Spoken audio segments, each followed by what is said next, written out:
Welcome po muli sa Philippine Weather Trivia. Again, para po sa mga bago sa channel na to, ako nga po muli si Alvin Pura, isang meteorologist at ang inyong weather tito. Ngayon, meron tayong panibagong low pressure area sa loob ng ating Philippine Area of Responsibility. Bago nga ba, pag-usapan natin yan. Kaninang tanghali, merong namataang panibagong low pressure area ang Pag-asa, dyan po sa mga coastal waters o katubigan malapit sa Bolinao, Pangasinan. Ito pong low pressure area na to, bago nga ba, nitong nakaraang araw, meron din tayong low pressure area. Dito po sa may area ng, nagsimula po yan sa may area ng Romblon. So kahapon po yan ng umaga. Pero nalusaw din po yan. At ngayon nga, may panibago tayong low pressure area. Bago po nagiging low pressure area, ang isang low pressure area ay nagsisimula po yan as a cloud cluster o mga grupo ng kaulapan. Ang mas technical na term po natin dyan ay tropical wave or easterly wave. So, bakit easterly wave? Yung ating easterlies, so meron tayong hangin na nanggagaling sa silangan o yung ating tinatawag na easterlies. So, minsan, nagkakaroon po ng bali yung ating easterly wave. So, kahit sa pressure niyan at isobar, meron din po yung bali. So, yung pagbali ng hangin ay nagkakaroon ng wave-like disturbance. Dun sa area na yan is mataas po ang tsansa ng pagulan. Diyan nabubuo, diyan nagsisimula yung ating mga cloud cluster o yung pinagsisimulan nga ng ating mga low pressure area. Ito pong kaso natin ngayon is, ito pong grupo ng kaulapan na ito ay part ng ating tinatawag na tropical wave o easterly wave. Kumikilos po yan, kaya nagsimula po yan dito sa ibabang bahagi ng ating bansa. At ngayon nga ay nandito na sa may area ng West Philippine Sea. So basically, hindi po siya bagong disturbance. Hindi lang naging enough yung criteria ng Pag-asa para ipasok siya sa low pressure area. Kaya, tinerm na nila or hindi na nila credit as a low pressure area. So, nalusaw na yung kanyang center or gitna. Characteristics po talaga yan o katangian ng mga mahinang system. Minsan, yung ating mga low pressure area ay lumilipat-lipat yung gitna or nagre-relocate dahil nga medyo mahirap pa hanapin yung kanyang center. Unlike sa malalakas na sama ng panahon or mga bagyo na mas madaling hanapin yung kanyang gitna.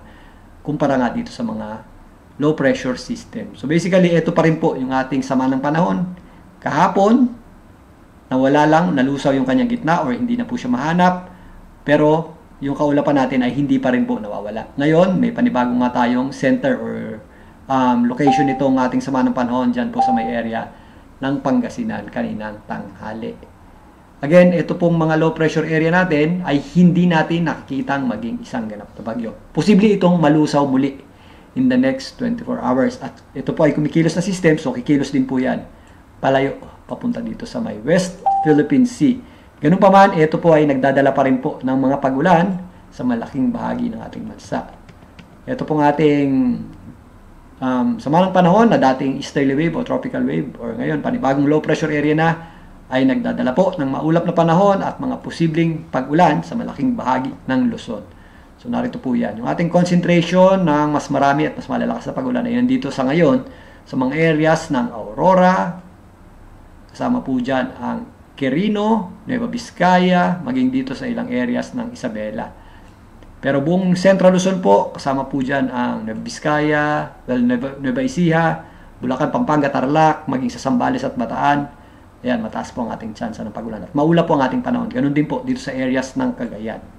Maulap din po ang panahon natin at posible rin po ang mga pagulan. Anumang oras ngayong araw, dito po sa Metro Manila, maging dito sa ilang areas ng Calabarzon. Kasama na po dyan itong Mindoro at area ng Marinduque at ilang bahagi na rin ng Romblon. Ito pong itaas na bahagi ng Bicol Region, mataas din po ang ating tsansa ng pagulan dyan. Yan po ang mga areas ng Cam Sur at Cam Norte. Dito naman sa Ilocos Region, mas madadagdagan pa yung ating mga pagulan dyan. Kasama po dyan ng La Union at Pangasinan, maging dito sa mga kabundukan ng Cordillera, kasama po dyan ng areas ng Benguet at ang Baguio City.